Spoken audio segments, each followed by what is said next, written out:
Salut tout le monde, salut Phil. Salut tout le monde, salut mon Simon. C'est le grand jour. Oui. C'est le grand jour, ça y est. Oh, ça a 1 an de travail intense, acharné pour arriver à ce moment-là. Ouais. Alors là, on est le lendemain du jour où il y a eu la cérémonie officielle avec les professionnels de la remise des prix Fox 2023. C'était quelque chose. Ah, ça fou, c'était quelque chose. Hein. Voilà, les gens étaient contents, c'était une très belle soirée.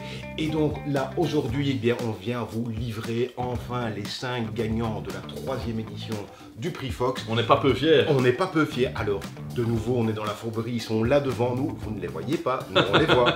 Et on va vous présenter tout ça tout de suite. C'est parti, hop.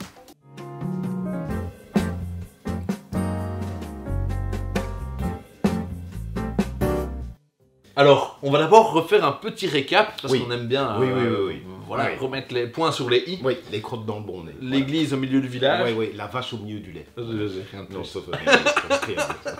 Et donc, Qu'est-ce que le prix Fox? qu'est-ce que le prix Fox? Mais en fait, donc ça fait maintenant effectivement plus de 3 ans que le prix Fox est en route. Le prix Fox, c'est une idée peut-être un peu folle d'abord, qui a né dans un cerveau, celui de Xavier, Ouais. un des fondateurs de Fox et compagnie, qui était de dire ok, mais on a plein de jeux dans nos magasins, on conseille tous les jours nos clients, mais c'est peut-être bien de mettre en place des balises et vraiment, quand on sait qu'il y a près de 1000 jeux qui sortent en francophonie, d'offrir des vrais repères justement pour nos clients et se dire ces jeux-là, dans leur catégorie, eh bien ils sont terribles, ils valent la peine d'être joués, d'être découverts, d'être joués avec un maximum de monde. Vraiment, c'est des porte-drapeaux des jeux de société modernes. Et surtout, ben, ces jeux-là, ils vont tenir dans le temps et on s'y engage avec Fox et compagnie. Oui, c'est vraiment un des grands buts quand il y a, parce qu'il y a des prix qui existent déjà, bien sûr. Alors pourquoi un prix supplémentaire? Un prix supplémentaire parce que c'est aussi donner notre impression à nous. Alors il y a eu toute une équipe, il y a eu tout un jury composé de 12 personnes, si je ne dis pas de bêtises. C'est du vrai travail, du travail où on a testé énormément de jeux, on a discuté, on a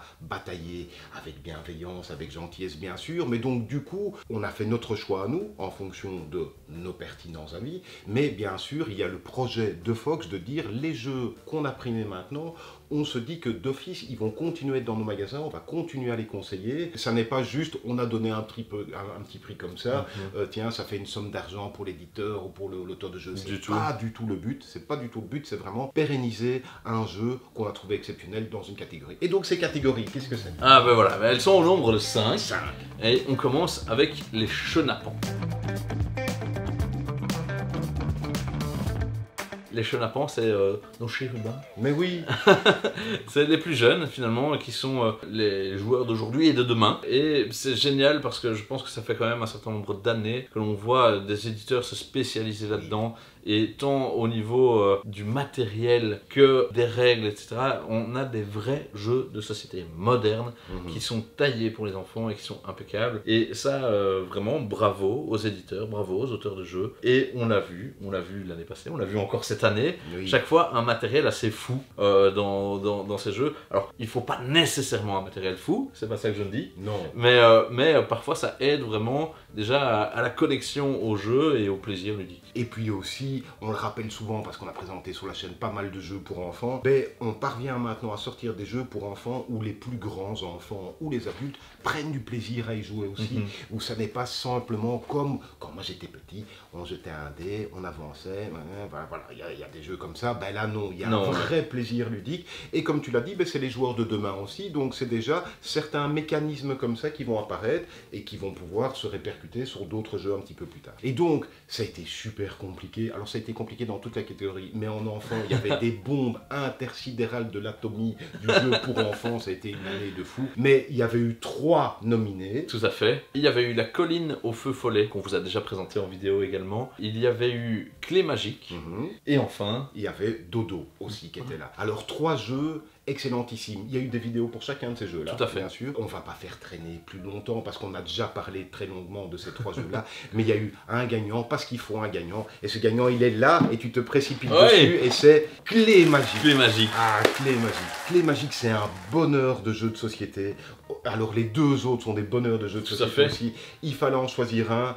Plus d'explications bien sûr dans la vidéo qu'on a faite, mais en gros c'est un jeu de stop ou encore où on va faire tout un parcours dans une forêt magique en récupérant des clés pour ouvrir un coffre dans lequel se trouvent des pierres précieuses, sauf que toutes les clés n'ouvrent pas tous les coffres, Oui. et donc il faut savoir s'arrêter, enfin c'est une merveille. Ça mêle plein de petites choses et c'est super intéressant pour les enfants, mais pour les plus grands aussi, comme on l'a déjà dit. Ouais. C'était parti d'un quart d'heure, donc c'est le timing idéal pour que l'enfant reste scotché jusqu'au bout et ait envie d'en refaire derrière. C'est ça, il y a l'envie de revenir. C'est ça, hein, parce que si ça dure 3 heures, ben, on arrête même avant la fin. Ouais. Là, ça dure juste le temps idéal pour se dire oh, je veux en refaire une parce que c'était trop bien.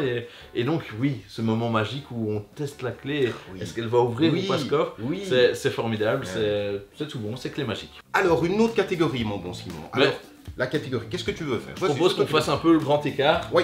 et qu'on aille chercher la catégorie des rusés.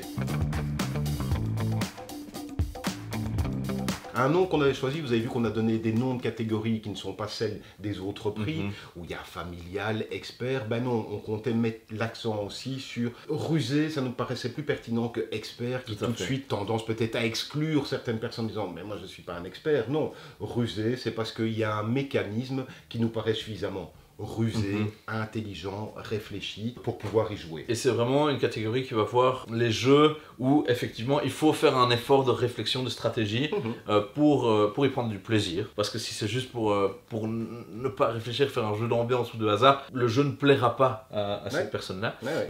Mais donc voilà, et effectivement rusé est un terme bien plus large que expert Ouais. et effectivement beaucoup moins excluant pour les joueurs comme tu l'as dit. Et on l'a bien vu dans les 3 nominés qu'on a, qu'on va vous rappeler maintenant, ben finalement, il y a ces 3, dans d'autres peut-être prix, dans les discussions qu'il peut y avoir avec les joueurs, auraient pu se retrouver dans des catégories différentes. Ouais. Parce que c'est vraiment 3 jeux très différents, mais qui ont tous ce point commun, ce point de jonction de la ruse. Ouais. Et donc dans ces 3-là, il y avait Roa On avait aussi Ark Nova et Heat. et Heat. Et donc, allez, Plonge, elle est proche de moi, je vais la prendre, attention. Et le grand gagnant du prix Fox 2023 de la catégorie rusée est Heat.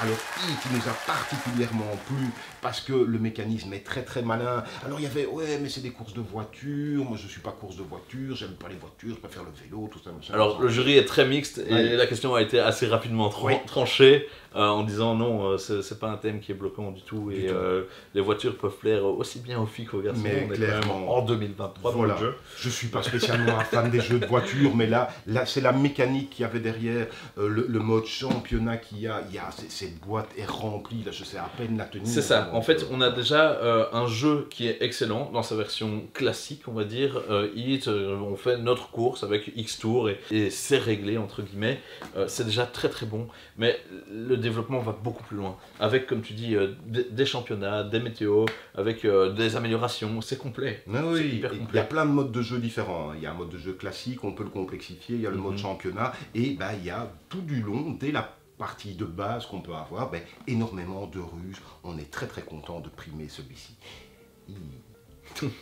Ça n'en finit plus. Ça n'en finit Mais pas. oui, Et c'est donc, ça, oui. On a vu les deux premières catégories, Oui. les chenapans Oui. et les rusés, Oui. mais il y a une catégorie qui est toute particulière aussi, Oui. parce que on est là pour s'amuser, on est là pour passer un moment très convivial, on est là pour rire autour de la table, Ouais.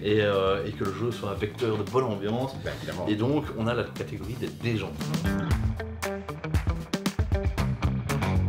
Les déjantés, elle ne pouvait pas mieux porter son nom, Oui. la catégorie des déjantés. Voilà, C'est ça. les déjantés, ça va être du plaisir, ça va être du rire, on s'en fiche de gagner ou de perdre, on passe juste un très très bon moment. Et là aussi, il y a une tripotée de jeux, Oui. 3 nominés au format un petit peu différent. Oui, tout à fait. Bon. Si on fait en format, il y avait That's Not a Hat Oui. de chez Raven, Un tout une petit petite comme ça. boîte. Puis on avait Fun Fact Fun chez Fact. Repoprol. Et enfin Phantom Inc. Chez Phantom Gigami. Inc.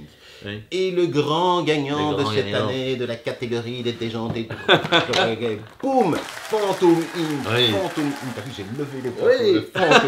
Phantom Inc. Un merveilleux jeu où Oui. on va être une équipe contre une autre équipe à faire deviner des mots, mais il va falloir faire deviner des mots en répondant à des questions qu'on nous donne, en écrivant les lettres une par une. Tout à fait. Parfait. On retrouve un peu ce système qui maintenant est connu du grand public, on va dire, un peu à la Codenames, où deux équipes vont s'affronter. Dans chacune des équipes, on a un peu ici un esprit. Il y a quelque chose qui est renouvelé. Ah oui. Avec Phantom Inc, il y a vraiment, on explique les règles, on se dit ouais, c'est bizarre ton truc, et ça marche. Ça et marche. c'est génial. Toujours. On va écrire lettre par lettre, Ouais. dire silencio quand on pense avoir deviné le mot que l'esprit était en train d'écrire. Ouais, franchement, ça, il faut essayer. Très efficace. Et l'autre équipe est toujours attentive à ce que la première équipe fait aussi, parce que forcément, il faut écouter, ça peut donner des indices, il y a des discussions. Et effectivement, là, le côté rire, etc., c'est qu'à un moment donné, mais l'équipe peut être partie dans un sens, l'esprit complètement dans l'autre, on se retrouve avec des trucs abracadabrantesques. T'as vu abracadabrantesques? Ouais, il l'a bien sorti. D'une traite comme ça. Et alors, ce qui est génial aussi dans ces parties, eh bien, c'est la fin de partie et le débrief qu'on en fait. En disant, mais non, quand j'ai mis V-I-E, c'était vieille. C'était vieille. Ah, mais je croyais que non. C'est vraiment à fond. Et l'édition est remarquable. Et l'édition est remarquable. On en avait déjà parlé dans une vidéo aussi. Je vous invite à aller la revoir. Bien sûr, vous avez plein de vidéos à aller revoir dans cette vidéo. Quoi. Voilà. Et donc, une quatrième catégorie maintenant. Ah oui, alors on a le choix. On a le choix. Ben, moi je propose qu'on aille vers une catégorie qui je crois n'existe dans aucun autre prix et qu'on était assez content d'avoir mis en place. C'est la catégorie qu'on a nommée les audacieux. Les audacieux, pourquoi on l'a nommé comme ça? Parce que ça peut faire rentrer n'importe quel jeu, ça peut être un jeu pour enfants, un jeu pour adultes, un jeu déjà antérieur, ça peut n'importe quoi, mais qui se marque particulièrement par l'audace de soit de son édition, soit de son propos, soit de son matériel, soit de tout ça ensemble, et que on s'était dit qu'il y avait des jeux comme ça qu'on avait envie juste de primer pour ça. Tout à fait, on l'a dit en commençant cette vidéo, il y a près de 1000 jeux qui sortent en francophonie. Il faut aujourd'hui que le monde ludique trouve une manière de se renouveler. Un joueur ne peut pas faire l'acquisition de tous ces jeux, ne peut pas passer du... Il peut prendre le temps de le faire, mais il n'aura pas le plaisir de découvrir 1000 jeux ou alors il n'aura pas l'occasion d'y revenir, ni le goût peut-être. Enfin, je suis peut-être un peu dur, mais non. Aujourd'hui, dans cette catégorie des audacieux, on voit un peu des prouesses éditoriales ou des idées de génie de certains auteurs, ou alors parfois des coups de plume des illustrateurs qui sont remarquables. Et cette catégorie est formidable, je trouve, parce que ça permet de les mettre en avant et de partager voilà, ces jeux qui méritent d'être partagés vraiment. Et on le voit avec les lauréats des 2 autres années qu'on avait eu aussi. À quel point ça pouvait partir dans tous les sens. On avait eu le Dilemme du Roi lors de la première édition, qui est un jeu qui ne s'adresse pas à tout le monde. Et c'est ça qui est génial en général. Quand on est sur une catégorie pareille, on n'est pas sur un jeu qui va nécessairement faire un consensus général. Exactement. Ça peut être clivant et c'est tout à fait ok que ce soit clivant. C'est de l'audace. Il y a de l'audace. Voilà. On est bien d'accord. Et puis on avait Robin des Bois l'année passée. Oui, Robin des Bois avec son plateau en calendrier de l'Avent. Enfin, c'était merveilleux.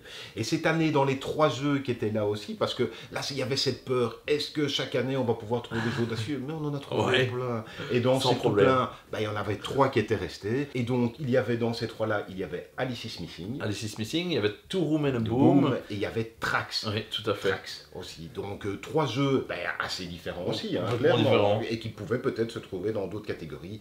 Il n'en fallait qu'un, finalement, qui a gagné. Il est près de toi, je te laisse le prendre. Et le grand gagnant est Alice is Missing. Waouh!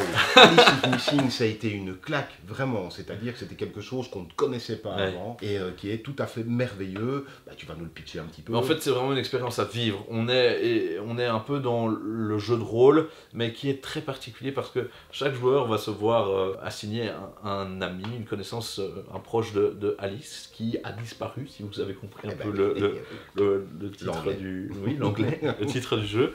Et nous allons communiquer ensemble pour essayer de retrouver des éléments et essayer de retrouver un peu un fil rouge. Bref, ce qu'il y a, c'est qu'on ne communique pas juste autour de la table comme ça. On va chacun devoir s'armer de son téléphone et de communiquer via WhatsApp ou autre plateforme. Alors oui, il y a du matériel dans le jeu, c'est pas juste chacun chez soi et bien qu'on puisse le faire, c'est adapté aussi qu'on puisse le jouer à distance, mais il y a des éléments physiques que l'on va partager. Oui, et la création de ces groupes WhatsApp, donc on peut faire un groupe WhatsApp général entre les joueurs, où je vais créer qu'un groupe WhatsApp qu'avec Simon, il va y avoir des conversations entre certains groupes et d'autres, et donc ça paraît très bizarre parce que c'est la seule manière de communiquer, et pourtant on va être totalement immergé. Il y a pu y avoir des parties où effectivement, à un moment donné, tout le monde est sur son téléphone, ce qui peut paraître être l'antithèse du jeu de société, mais où tout le monde est tellement dans ce jeu de rôle par téléphone qu'à un moment donné, s'il y a quelqu'un qui commence à parler, c'est oh, qu'est-ce que tu fais voilà. Et on est vraiment dans une bulle, et il faut le dire, pendant 2h30, 3h. Ah oui, c'est long. Et alors voilà, moi j'ai entendu aussi certains qui y ont joué, et c'était la première fois qu'il y avait des personnes qui ne connaissaient pas, et ils ont joué avec ces personnes-là aussi. Et du coup, bah, ça a gravé un souvenir, c'est resté dans leur répertoire au nom de la personne du jeu. Enfin, voilà, oui, c'est vrai. Oui, ça crée vraiment des expériences de jeu, et c'est ça qu'on demande aux jeux de société aujourd'hui. C'est qu'on termine la partie en se disant waouh, qu'est-ce qu'on a vécu. Et donc, audacieux, peut-être clivant, hein, peut-être que tout ce qu'on vous a expliqué, bah, vous dites bah non, pas de téléphone, etc. Bah, il fallait avoir l'audace, on a trouvé, de sortir un jeu comme ça, entre le jeu de rôle et le jeu de société, avec ce support-là, avec la narration qu'il y avait. Petit bijou. Et bien voilà, il reste une catégorie quand même. Une catégorie, la catégorie qu'on aime bien aussi, parce que c'est la catégorie qui rassemble peut-être le plus de personnes autour du jeu de société, qu'on a nommé les Indestructibles. Les Indestructibles. Formidable film de Pixar, ça ne m'est pas. Non mais c'était surtout pour dire, ce sont vraiment les jeux, donc comme tu l'as dit, destinés au plus grand nombre, vraiment ça, ce côté intergénérationnel, et surtout indestructible parce qu'il va traverser les âges sans problème, et c'est un jeu qui doit s'installer, c'est un jeu qui, de par sa nature, de par sa taille peut-être, doit être proposé au plus grand nombre, parce que oui, c'est le porte-drapeau des jeux de société modernes. C'est ça, intergénérationnel, rassembler la famille, les plus âgés, les moins joueurs, les plus petits, enfin on l'a déjà dit, rassembler le plus de gens, et donc le côté indestructible, ben voilà. Alors les autres, on a envie qu'ils restent là le plus longtemps aussi, mais les indestructibles sont encore plus parce qu'ils soudent vraiment une famille, des générations entre elles, et donc 3 nouveaux jeux, parce que là il y en a eu aussi toute une tripotée forcément. Nous avons eu Trio, nous avions Sea Salt and Pepper, et nous avions Splitto. Tout à fait. Et oui, de nouveau, la boîte est près de toi, allez, vas-y. La boîte est près de toi. Il faut lui dire. Et donc, Splitto, le grand gagnant de la catégorie indestructible. Alors, Splitto, alors moi personnellement, les 3, c'était très bon. De nouveau, on adore les 3. Bien sûr, hein, forcément, les 2 ne sont pas nettement moins bien que celui-là. Moi, ça a été une claque, celui-là. Je ne m'attendais pas du tout à ça, quoi. En fait, c'est ça. Moi, je vais me permettre de dire quelque chose. C'est qu'il a peut-être pas fait beaucoup de bruit quand il est arrivé. Mais vraiment, il mérite à être joué, à être connu, parce que c'est terrible. Il y a vraiment quelque chose qui se passe autour de la table. Ça se joue de 3 à 8 joueurs, et même à 8, on va regarder, on va taquiner les autres, il y a vraiment quelque chose qui se passe. Tout simplement, c'est un jeu avec des cartes avec des chiffres et avec des cartes objectifs. Et c'est un jeu de draft, c'est-à-dire, j'ai un paquet de cartes, je choisis une carte, je passe le paquet de cartes à mon voisin, et on va faire ça jusqu'au moment où on a pris toutes les cartes.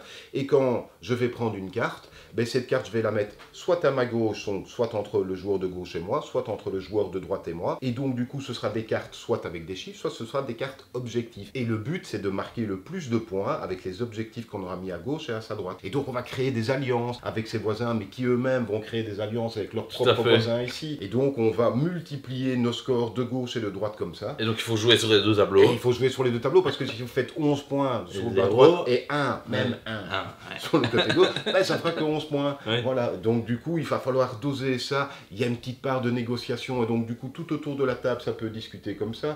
On va peut-être prendre des cartes qui ne sont pas intéressantes, mais on a vu que là-bas, ils sont en train de faire plein de points à son objectif, donc on va pas leur prendre. Enfin voilà, c'est terrible. C'est vraiment très bien. Et voilà, de nouveau, un quart d'heure, 20 minutes. Oui, sans souci, quel que soit le nombre de joueurs en plus. Vraiment, c'est très très bien. Il y a des petits objectifs communs, effectivement, et l'édition est très bien. Moi, je trouve que ces cartes colorées sont superbes. Et voilà, donc Splitto. Et ben voilà. C'est joli, hein. Nos 5 petits enfants. Là, on est bien dans Voilà, mais oui. Et alors, on n'a pas dit, on a un nouveau canapé. Oui, parce qu'on a déjà fait pas mal de canatopes, et là, voilà. On a décidé de se mettre un peu confortable. Alors, il était bien l'autre aussi, hein. Il était bien. Mais voilà, une grande société américaine nous l'a racheté à prix d'or. Ça. Alors, on a pris celui-ci maintenant, donc ce sera notre nouveau canapé du canatope, qui laisse plus de place aussi pour le jeu qu'on a vous présenté. Exactement. Les 5 grands gagnants du prix Fox. Ils vont rester dans nos mémoires, dans vos mémoires, on l'espère aussi, et pendant tant que les magasins Fox existeront, ils seront dans ces magasins-là, et on se fera un plaisir de vous les proposer. Ça fera de plus en plus, hein, parce que maintenant ça fait 15 jeux primés en 3 ans. Hein. Ça fait quoi proposer, hein, dans tous les sens. Et c'est pas fini. C'est pas fini. Mais d'ailleurs, je pense qu'il y a bientôt un concours qui s'en vient. On vous proposera justement des petites surprises. On va garder ça un peu secret, mais dans 15 jours, je pense. Dans 15 jours, il y aura un super super chouette concours lié à tous les magasins Fox. On communiquera là-dessus, bien sûr, par nos moyens de communication divers, c'est-à-dire le pigeon voyageur, les manuscrits, etc. Non, vous serez bien sûr au courant, mais il y aura un grand concours et très beau concours lié à ces 5 jeux ici. Voilà, on ne dit rien, comment on fait du teasing, c'est terrible. Voilà, donc. Mais en tout cas, n'hésitez pas à venir en magasin, à venir demander conseil, à partager vos avis aussi. Hein. Mettez-nous aussi des commentaires en disant qu'est-ce que vous pensez de ce cru 2023. Et puis voilà, si vous avez déjà des chouchous pour l'année prochaine, dites-nous, parce que nous, mine de rien, hier on faisait la fête, hier on décernait les prix, mais demain... c'est reparti pour la 4e édition, forcément, on ne va pas laisser de creux. Il y a déjà des mois, il y a des semaines passées où des jeux excellents sont sortis, et voilà, on se penche dessus pour vous les conseiller, pour vous les proposer, et pour regarder comment est-ce qu'on va pouvoir s'en sortir l'année prochaine. Alors j'hésite, on va jouer à quoi maintenant? Je sais pas. Un petit clé magique quand même, un petit clé magique de famille, un petit clé magique. Parce que, je me demande si tu m'avais pas battu la dernière fois. C'est plus, mais... Un tout grand merci à vous, merci. Laissez-nous des commentaires, on est ravis quand vous nous laissez des commentaires, même si c'est simplement un merci, quelque chose qui va pas, n'importe quoi, un plaisir d'y répondre. On se revoit la semaine prochaine pour une nouvelle vidéo, toujours au taquet. Et nous, on va jouer maintenant à clé magique ici. On va se remettre sur notre petite table, on ne sait pas jouer sur le canapé. Presque, on pourrait, vrai. On s'embrasse fort. Salut.